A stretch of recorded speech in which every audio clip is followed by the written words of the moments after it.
The state of working Ohio looks good to the conservative think tank, the Buckeye Institute, as well.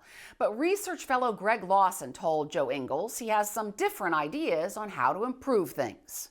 I think there's a lot of things that are happening that are good for workers. We obviously, notwithstanding some of the issues with Intel nationally, all the signs are go at Intel. Obviously, that's going to be a huge economic development project, not just for Central Ohio, but with all the supply chains and everything else. We're seeing a lot of effort in the education space and the certification space for a lot of folks. So I think that there is an awful lot of promise here in Ohio. I do think that we are running into, there's a few winds that are starting to blow in our direction. We're starting to see some things where the unemployment rate has ticked back up, and we've seen the labor force participation, or the people that are actually out looking for work, has actually declined some and is not as good as the national. So those are things that we definitely want to watch for, because if we see any cooling off in those kind of numbers, that is a sign that maybe things are starting to kind of shift a little bit against us. And so we need to watch that. But I think that there is still a lot of promise, a lot of opportunity. Obviously, there's a lot in Central Ohio. There's being a lot of effort to try to expand that to other parts of the state so that we can expand the prosperity. And so I think it's positive. I don't think it's overwhelming yet. I think there's still a lot of proof that's going to have to, in the pudding, so to speak, as time goes on. So we're not where we need to be, but I think that there are some trends that are helpful. Let's talk about worker wages. Where do those stand? Are they ticking up? They did tick up, and we had a pretty good post-COVID bounce there. I will say that this is something that Ohio has struggled with for a while, is when you compare Ohio to the nation, we tend to do a little bit below if you look at household overall, like median household earnings. And so we're a little bit below where the nation is, and so we do need to want to see a little bit more there. And that's where a lot of these new sort of information jobs, a lot of the jobs that are not necessarily four-year degree jobs, but jobs where you can get certifications and things like that to get into the workforce pretty quickly are very important. And because those are the things where you can start earning more money more quickly. So Ohio's a little bit below where it really needs to be. And I've talked for a while about that this is a challenge that Ohio has, that Ohio was the Rust Belt state, a quintessential Rust Belt state. And in some ways, it kind of missed some of the early era of some of the changing economy. We hear a lot about the Silicon Heartland now because of Intel and because of those things. And I think, again, all the promise that's there, but there's a lot more work to be done. So the incomes are not bad, but we definitely could see some improvement in that. Now we're seeing signs that inflation is by and large going down a little bit, inching lower. But people still, especially working people who are on the lower end, are still feeling the pinch, because when they go to the grocery store, the groceries are still high. And when they go gas their car, the gas is still high. What's your take on that? Well, I think that we are starting to see inflation stabilize. It's unfortunate because we literally had the worst inflation that we've seen in practically a generation, really since the late 70s and the early 80s. So that is you can't really underestimate how important and profound that is. And it does hit folks that are lower to lower middle income. Ohio, it's much, much harder because obviously that makes up a much bigger share of their earnings, is the staples of daily life, the milk, the eggs, the food, all those things, the kitchen table stuff. So I think it's starting to turn a corner. I don't think we're totally there yet. I think that and I think it's going to take a while for the wages to catch up. So that is where those two things kind of are a little bit not working real well together. We have below the national average in wages still, moving up, seeing improvement, but not where we need to be. And we're still living with the after effects of inflation. And those are going to really hurt those workers that need the income to move up more quickly. So that's why I think Ohio has promise, but I think we have to be very diligent, very careful, and we need to really focus in on our education. We need to focus in on our workforce training, because we've got to get people moving up the ladder of success so that they can have upward income mobility.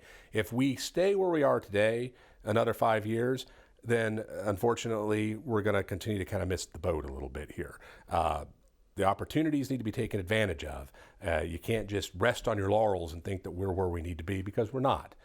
So I think that this is a cautiously optimistic sort of perspective, but it really is, I hope, a message to policymakers Keep working on regulatory reform. Keep working on not just tax reform at the state level, but at the local level, which is, in some respects, an even bigger problem than taxes at the state level.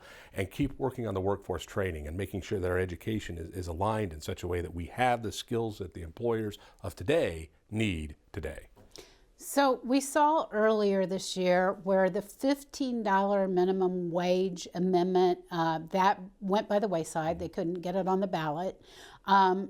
Do we need a minimum wage increase in Ohio, and how do you get those workers on the lower end up? Well, I think answer number one is not through the Constitution like that, no. I think that when you try to mandate stuff like that, you do see effects that are not what you want to see happen. And one of the key things is a lot of the folks who earn the minimum wage aren't necessarily like the single income earner. Sometimes they're teenagers or another person in the household, but there's more than one person working. So you want to be careful that you allow people to get into entry-level jobs and can move up. The job of somebody who's on a minimum wage shouldn't be to stay on the minimum wage, but is to get those opportunities, especially when they're new in a career and maybe haven't done work before at the young stages of life, and then move up that, again, I kind of call it the ladder of success. And it kind of sounds a little cliche, but it's really true. You get that experience. You learn what you need to know for the job. You learn the interpersonal skills and the dynamics that you need to have so that you can work with people in all different layers of work and stuff. And that's when you start to climb up. And we need to be able to get the jobs that are the good paying jobs so that they're there so that people can move into those jobs as they get the kind of training that I was talking about earlier.